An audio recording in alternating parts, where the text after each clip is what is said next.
He is John McMullen, joins us each day at this time. He's our 973 ESPN Eagles insider, FanRagSports.com. Johnny Mac, how are you, pal? Doing well, Pete. You know that sound you were looking for? That was it. Just a great movie. Just a great piece of music at that point. Did you ever see Chuck Berry in concert? Still is. Yeah? No. Come on. I'm not. Yeah. No, I never did. I wish I did. That was an all-time great. It seems to be happening way too much recently.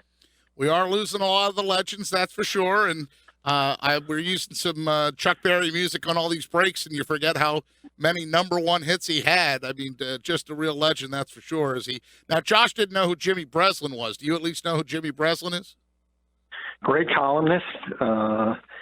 And Josh should Wikipedia that, because that also, obviously, not as many people interested in that part of life, but he was every bit the all-time great that Chuck Berry was in his profession. See, John, I knew all about Chuck Berry. I'm much more knowledgeable of some of this music than people think I am, because I used to work at an oldies station, so I was surrounded by it all the time. And I grew up in a household that was all about Motown and the Huff and Gamble sound. So the music I'm good with, but some of the other stuff I'm a little shaky on, honestly.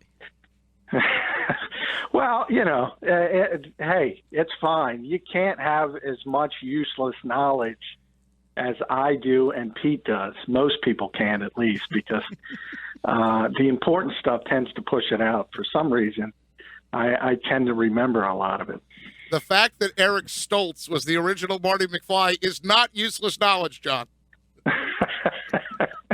That is the definition of useless knowledge. Eric Stoltz. I mean, he's gone on to be, everybody remembers him from Mask with Cher and stuff. He's gone on to be quite an accomplished director, too. Eric Stoltz directs a lot of the Grey's Anatomy shows, and he's pretty successful in Shondaland. Ooh, that's a killer. You know, that's one show that my wife loves, and I draw the line. I just will not watch it. I refuse to watch it.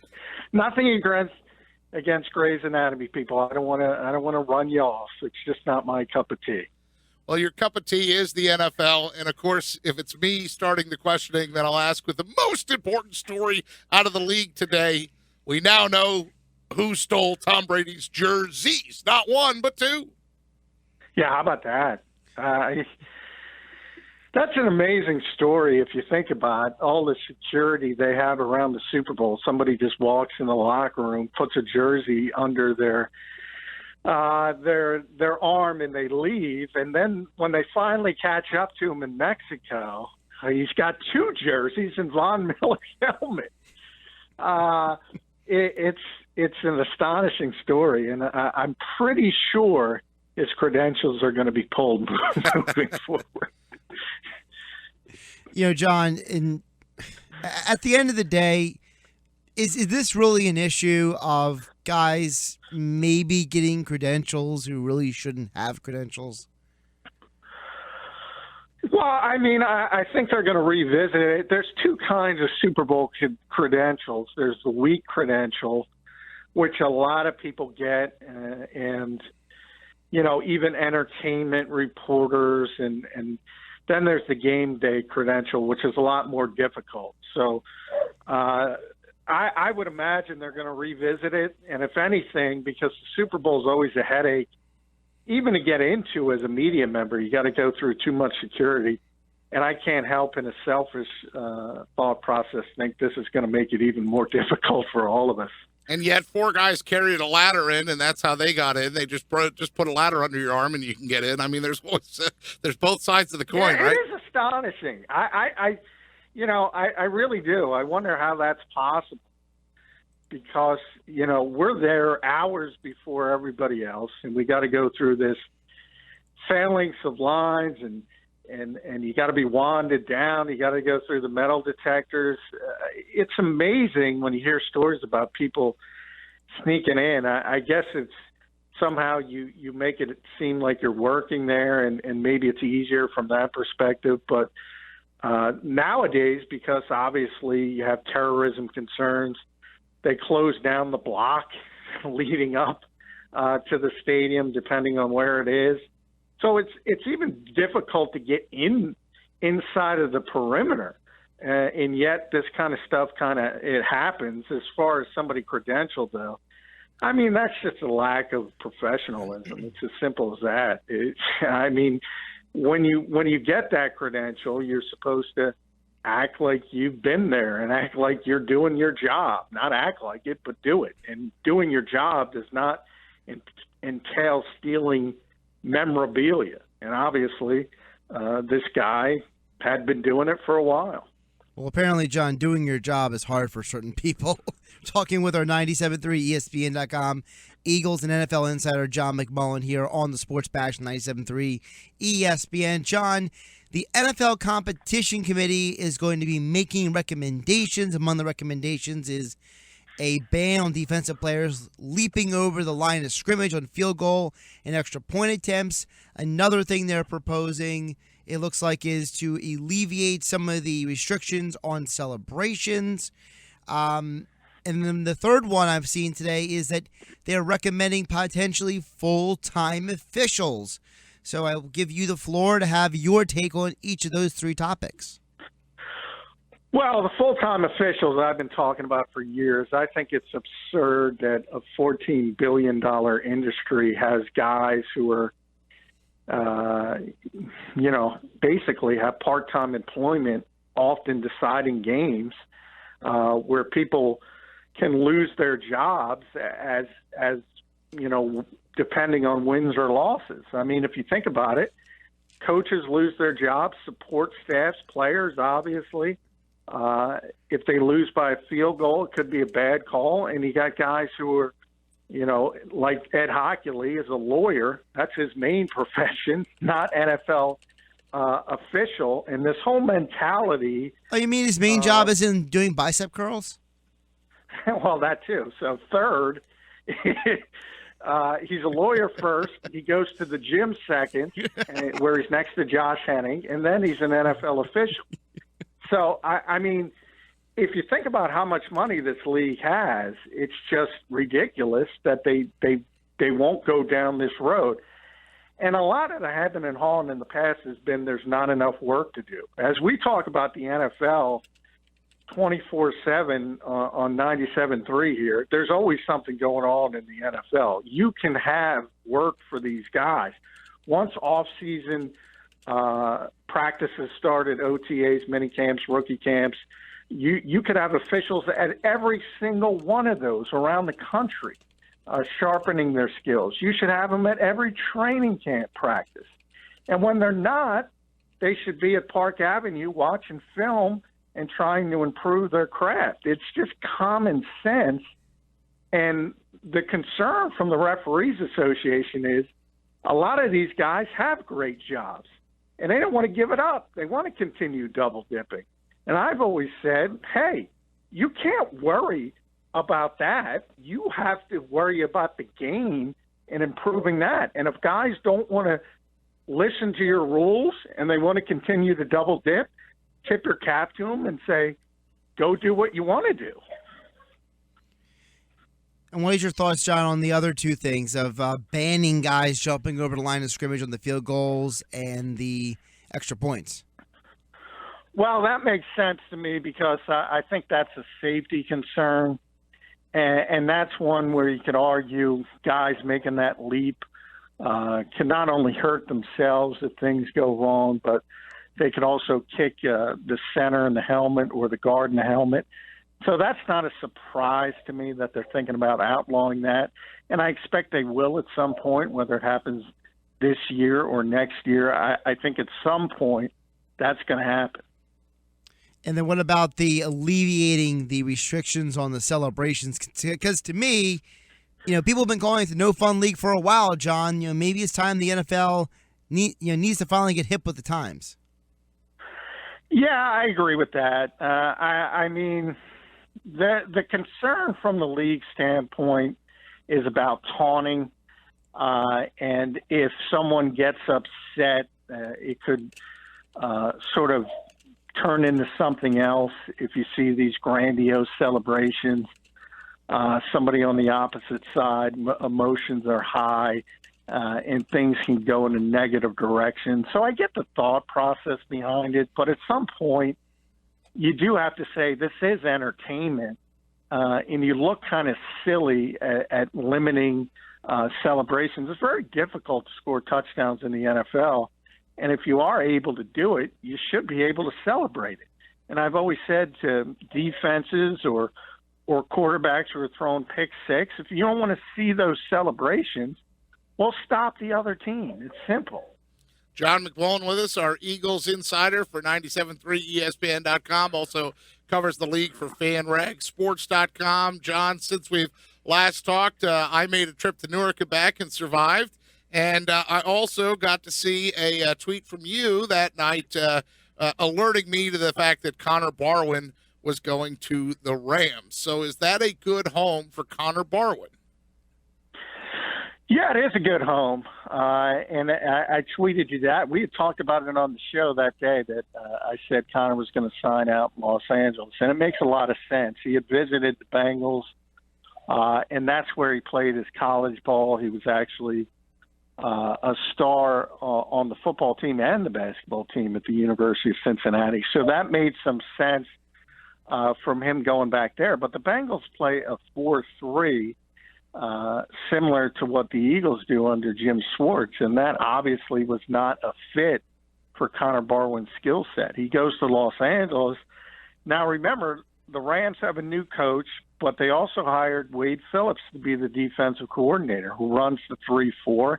He was in Houston when Connor was running the 3-4 and became sort of the player he was when the Eagles signed him in free agency. So this is a reunion of sorts, and he goes into a scheme where he's much more comfortable with, and he's going to be back at outside linebacker playing opposite Robert Quinn, and I just think it's a really good fit for him. John, a couple other moves going on in free agency. I specifically want to highlight the Cowboys because this is the team that won the division last year, won the division a couple years before that, and this offseason, they haven't lost one starter from their secondary. They've lost four starters from their secondary.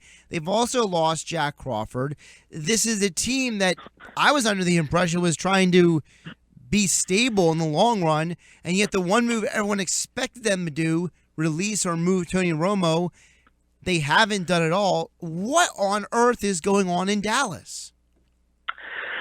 Well, as far as Tony goes, yeah, I think CNN's going to create music for the Tony Romo hostage situation at any moment right now. But it's pretty clear that, Dallas doesn't have to release him right now because they're not really concerned with making other moves where they will need that money off the books. But they eventually have to trade him or release him.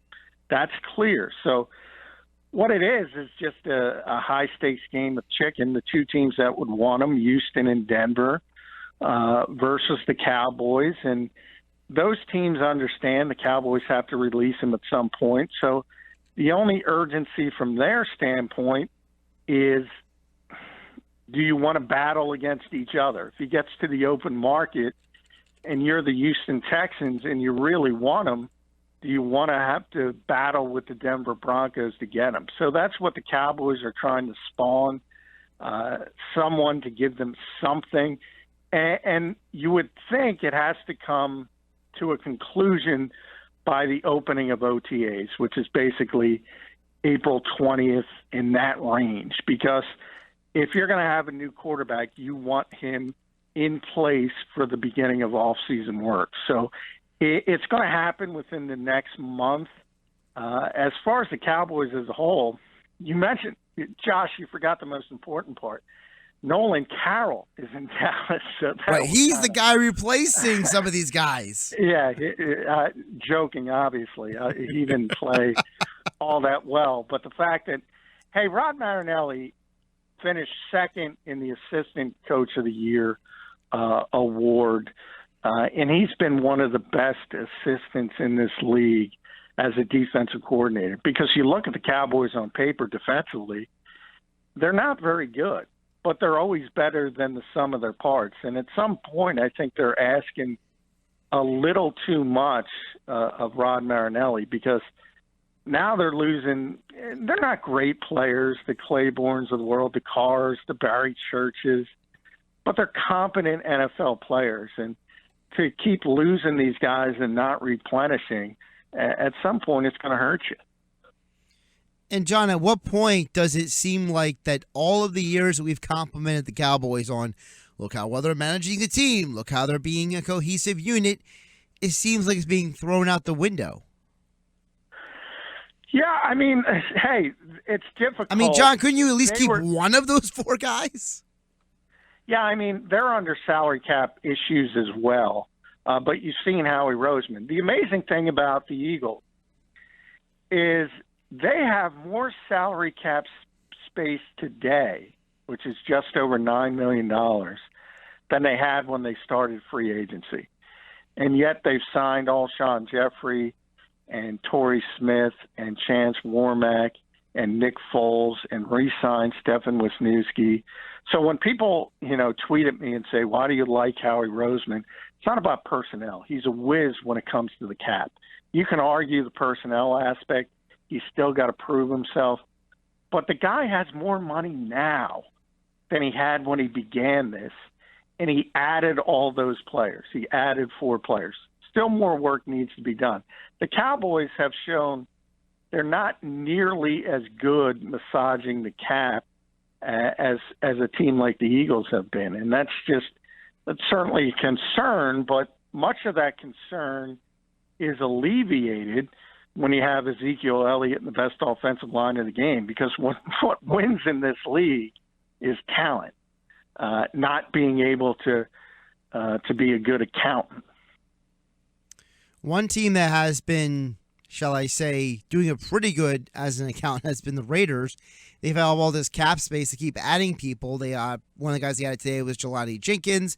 They've added E.J. Manuel to their backup quarterback carousel. But the one name that's I'm not floating sure that's going to help them. I'm not saying it's going to help them. I'm just saying they did it. But the one guy that everyone is kind of hanging out there is Marshawn Lynch. There's rumors, John, that Beast Mode would consider coming back for one team, and that's the Raiders. And from what I understand, that requires them acquiring his rights from the Seahawks. Yeah, that's correct, because he retired under active contract, so he wasn't at the end of his deal, so the Seattle Seahawks still owned his rights. Now, the Seahawks now have no interest in bringing him back, however, if he does want to play. And his cap number, I think, is $9 million under his deal. So that would make it untenable for them, because they have their own cap issues. They already have signed Eddie Lacy. They have Thomas Rawls in place, C.J. Prosise. So they're going to have to, certainly if Marshawn unretires and wants to come back, the Seahawks are going to have to do something, either trade him or release him. From the Raiders standpoint, it's kind of interesting. Marshawn's an Oakland native. He loves the city. But I think something people are missing is the Raiders this week, are going to be asking to move to Las Vegas. And if Marshawn loves the city of Oakland that much, why would he want to come back to a team that's going to, at least from a fan standpoint, screw over the city that he loves so much? Now, people say they're not going to be moving. If everything goes according to plan, they're still not going to be moving for 2 years, and everything will be all said and done, and Marshawn probably wouldn't be playing at that point anyway. So that part of it's true. I see both sides of the fence. He could certainly help the Raiders, but there are easier ways to go if you're Oakland looking to improve the running back position. First and foremost is convincing Adrian Peterson to take less money. Also, Jamal Charles is out there. So it's interesting, but certainly Marshawn does love the city of Oakland, always has always been involved in the community. So from that standpoint, it makes a lot of sense. Which leads me into my next question. You read my mind, John, asking about Adrian Peterson, Jamal Charles. Is that the next domino of free agency the fall, is the running backs? Because we saw so many players get signed in those first few days. Almost none of them were running backs outside of Mr. Thick and Hefty Eddie Lacy. So are the rest of the running backs the next domino to fall? Well, I think the problem with AP specifically, Lacy was the first domino, as you mentioned, and Latavius Murray signed in Minnesota to replace Adrian Peterson. But I think, Peterson is so out of touch.